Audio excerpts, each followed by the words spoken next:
Nesse vídeo eu vou te contar o que eu fiz para estudar linguagens e tirar uma pontuação de 738 pontos.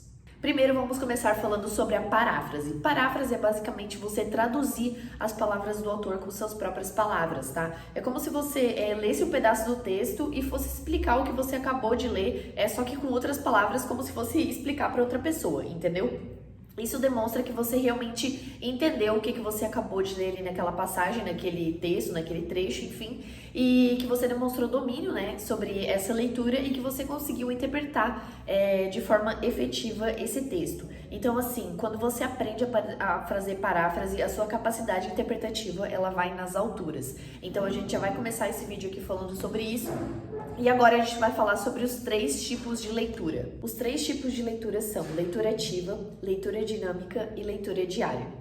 A leitura que a gente faz lá na hora do Enem, né, que você já deve ter ouvido falar, né, ou se você resolveu alguma prova antiga do Enem, ou se você, enfim, na escola ou no seu cursinho, você já deve ter ouvido falar que a gente não resolve uma questão do Enem na ordem lógica, né, começando pelo texto, depois indo para o comando e depois para as alternativas. A ordem que a gente resolve a questão do Enem é começando pelo enunciado mais o comando, depois você vai para o texto e depois para as alternativas. Essa é chamada leitura dinâmica. Por quê? Porque você não segue a ordem lógica da leitura, né? Começando pelo começo e terminando lá no fim.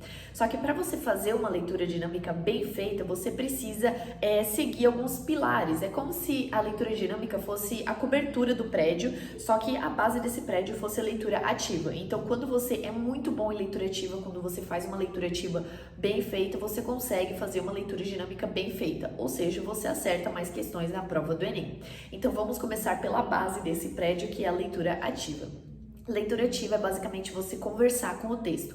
Então você vai ler um trechinho ali, um parágrafo, uma página, enfim, e você vai adicionar informações que sejam pertinentes. Então, por exemplo, tá lendo ali um livro sobre o Machado de Assis. O Machado de Assis falou tal coisa. Beleza, lembrei de uma informação pertinente desse conteúdo aqui de física, sei lá, algo aleatório aqui pra vocês, né? Aí você vai lá e adiciona essa informação. Ou é um texto científico e você lembrou de um conceito, vai lá e adiciona essa informação. Ou, por exemplo, você viu uma palavra, um conceito que você não entende, você não conhece ali naquele texto. Pode ser num texto científico, por exemplo, ou até mesmo estudando algum assunto, né? Que você não conhece uma palavra, um conceito, enfim, você vai lá e pesquisa. Ou fazendo marcações, tá bom? Então, a leitura ativa que eu fazia e que eu recomendo aqui para vocês envolve esses 3 tipos de tarefas, né? Você adicionar informações, você pesquisar conceitos e você marcar as partes mais importantes, tá bom? Essa é o resumão aqui de leitura ativa que eu aplicava na minha rotina e que eu aconselho vocês a aplicarem também. Agora vamos falar da leitura dinâmica. Como eu já disse, na leitura dinâmica a gente não segue a ordem lógica da leitura, né? A gente começa, no caso da questão do Enem, né? Que é o alvo aqui dessa aula. A gente começa pelo enunciado mais o comando, que não são a mesma coisa, tá? Enunciado é aquela parte inicial daquela frasezinha, só que não é o comando. O comando é o que vai comandar, é o que vai ter aquele famoso verbo de ação para você responder aquela questão, para você conseguir encontrar a resposta que o autor quer, tá? Que o autor daquela questão quer. Então, o enunciado ele vai te dar mais ou menos um reconhecimento de campo e o comando vai dizer o que você tem que fazer, tá bom? A gente começa pelo enunciado mais o comando, depois vai para o texto e depois para as alternativas. Uma dica bem legal que a gente também já vai falar daqui a pouco, mas que eu posso adiantar aqui para vocês, é sobre as marcações, tá bom?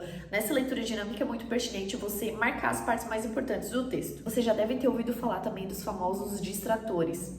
Distratores são palavras utilizadas pelos autores das questões para fazer vocês se confundirem, exatamente, para você pensar assim, ler uma frase, geralmente é um verbo, né? Você lê aquela palavra e você pensa, eu li isso no texto, então essa é a resposta. Mas na verdade não é aquela resposta, porque o autor, os autores das questões, né, das questões do Enem, eles gostam bastante de brincar com a nossa mente, entendeu? Eles vão colocar, por exemplo, frases e respostas que estão no texto, que estão lá no trecho que você acabou de ler, só que não respondem aquele comando, aquela questão.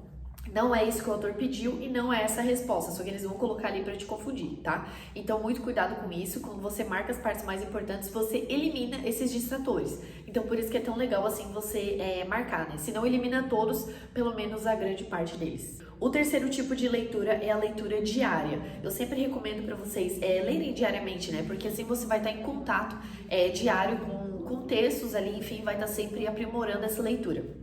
E por que isso é tão importante? Porque vai aumentar a sua velocidade da leitura. E por que isso é tão importante? Porque vai aumentar a sua velocidade de resolução na prova do Enem. E tempo é uma coisa que falta lá na prova do Enem, lá na hora do Enem. Então, assim, quanto mais rápido você lê, quanto mais rápido você resolver as questões, melhor para você, tá? Isso vai também aumentar a sua capacidade interpretativa.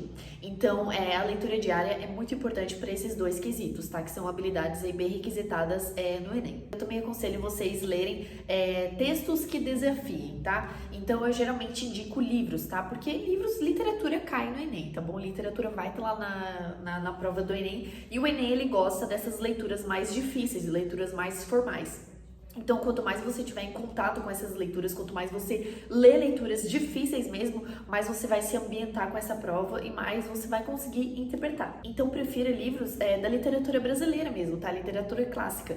Então, alguns autores que eu recomendo aqui pra vocês. Machado de Assis, Clarice Lispector, Lima Barreto, por exemplo, são 3 autores ótimos aí pra vocês irem treinando isso. Além disso, eu também indico vocês lerem poesias, exatamente. Por quê? Porque as questões de poesia pegam muita gente. A questão é que as questões de poesia não são difíceis, elas só têm uma linguagem mais rebuscada. E quando você lê essas poesias, tá ali no seu cotidiano, né? Você tem contato com elas, isso se torna bem mais fácil. Outra coisa que é extremamente importante, como eu já falei anteriormente, são as marcações, tá? Marcar as partes mais importantes do texto vai não só fazer você focar melhor o seu cérebro naquilo que o autor quer e nas partes mais importantes ali do que você acabou de ler, né? Mas também vai eliminar a maior parte dos distratores ali, então vai evitar que você caia em muita pegadinha. Eu também assisti a meia hora de aula de um curso chamado Enem Interpretativo, tá? Todos os dias era a primeira coisa que eu fazia, porque às vezes eu tava meio que acordando ali ainda, entendeu? Não tinha cabeça ainda para sentar e ler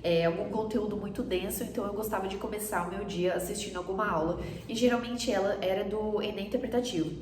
Então eu vou deixar o link aqui embaixo, tá? Pra quem tiver interesse, enfim, eu sempre passo porque me ajudou bastante, né? Então eu sempre passo aqui pra vocês. Eu assistia meia hora aí dessas aulas e depois resolvia uma lista de exercício de interpretação, né? Não necessariamente do que ele passou ali, porque o curso é mais ele resolvendo questões, sabe? Só que ele abre a mente assim de um jeito que é espetacular, sério mesmo. E eu assistia meia hora dessas videoaulas e depois eu resolvia uma lista de exercício. Só que uma dica, se você tá assistindo o vídeo no dia que eu soltei ele, faltam 2 meses pra prova. Então eu comecei a assistir as aulas desse curso quando eu tava lá em julho. Então talvez você tenha que aumentar aí a quantidade de horas, né, vista de aula ali daquele curso por dia para conseguir dar conta de ver tudo. Mas sem estresse, é super de boa, é só ver um pouco mais de aula por dia. Outra coisa que eu fazia era resolver uma lista de exercício de interpretação, porque como era algo que eu queria evoluir mais rápido, né, e eu precisava evoluir, eu foquei bastante nisso. Então tinha um bloco chamado Estudo de Dificuldade que eu fazia todos os dias. Então eu pegava ali alguns conteúdos que eu tinha dificuldade, inclusive em interpretação, e eu resolvia alguns exercícios ou eu via teoria. Só que como eu já estudava teoria ali nos blocos de estudo de conteúdo normal, e também via as aulas desse curso, eu focava mais em resolver exercícios, né? Então eu resolvia aí, em média uns 10, 20 exercícios de interpretação todos os dias. Eu também treinava por provas antigas, e isso foi bem importante aí para conseguir evoluir, né, nos acertos, para conseguir pegar esse padrão de prova e o jeitinho da prova do Enem. Outra coisa que eu fiz foi estudar e dominar os conteúdos mais recorrentes na prova, né? Os conteúdos que mais caem aí em linguagens no Enem.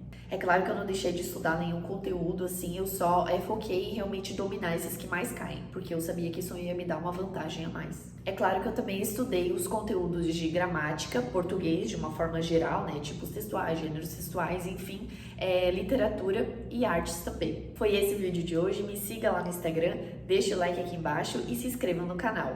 Bons estudos!